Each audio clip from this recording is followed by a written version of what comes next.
ang investigasyon sa insidente.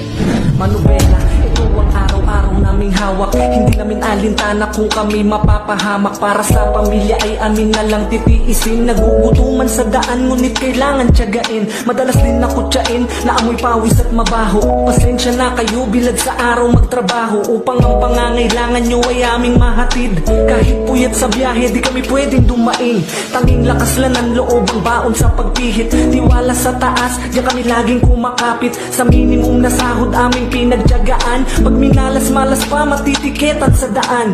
Ang daming mga buhayang hindi patas kung lumaban. Kahit anong gawin hirap nilang pakiusapan. 100 pangkain, ito lang po ang aking pera. Kuhanin nyo na po, wag lang po ang aking lisensya. Kailan kaya tatapat ang ikot ng ruleta? Bibigyan kang pansin kapag ikaw ay nawala na. Ito ang kwento ng isang aking kasamahan. Dahil pagpupuyat sa biyahe di niya na naramdaman. Napapikit